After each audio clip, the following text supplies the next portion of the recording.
March 12th, John Ferrier. Right choices follow right priorities.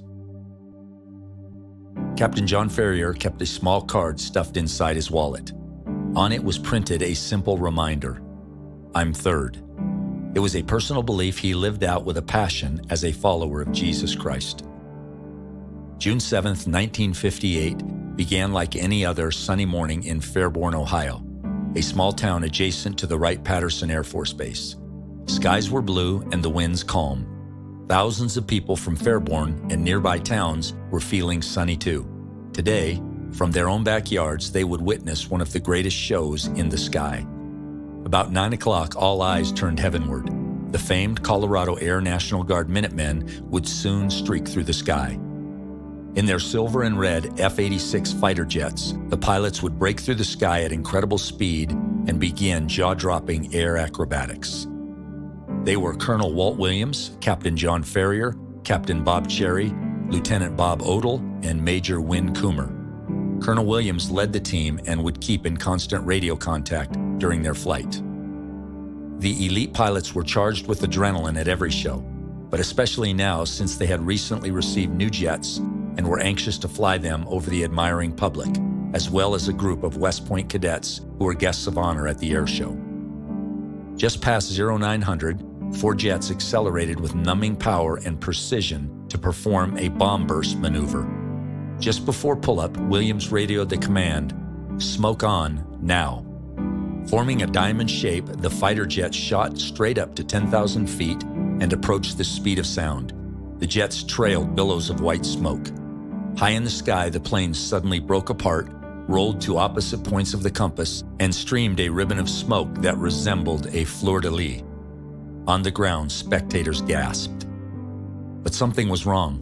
John's ailerons, which are the panels near the wing's tip that allow a plane to roll at a desired angle, were jammed. He lost control of his aircraft.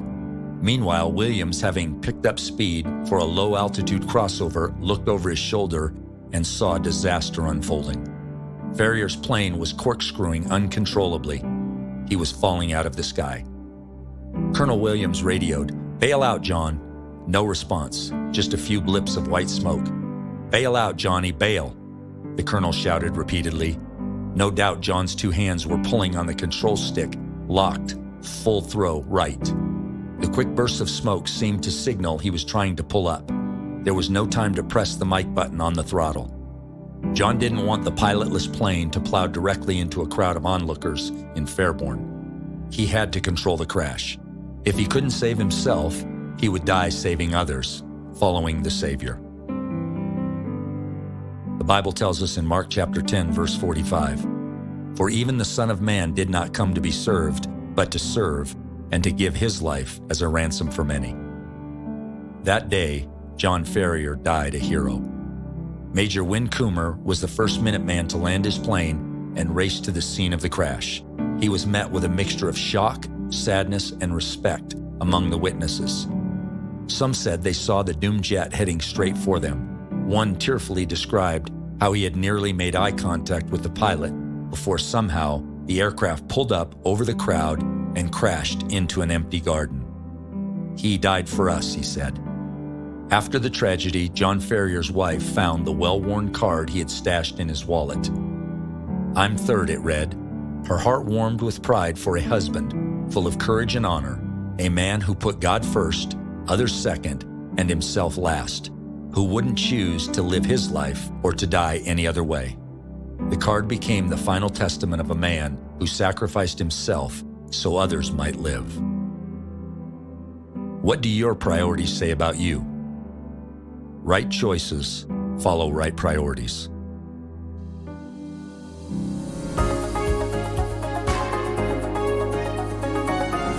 Hey everyone, my name is Daniel Carpenter. I'm the pastor of Southridge Church in Fairmont, West Virginia, and I'm also one of the narrators at 365 Christian Men. Today is March 12th, and you just heard a story about John Ferrier. You know, today's story reminds us that self-sacrifice should be considered the norm for every person who follows Jesus. In Matthew chapter 16, verses 24 through 25, Jesus told his disciples, "If anyone would come after me, Let him deny himself, take up his cross, and follow me. For whoever would save his life will lose it, but whoever loses his life for my sake will find it.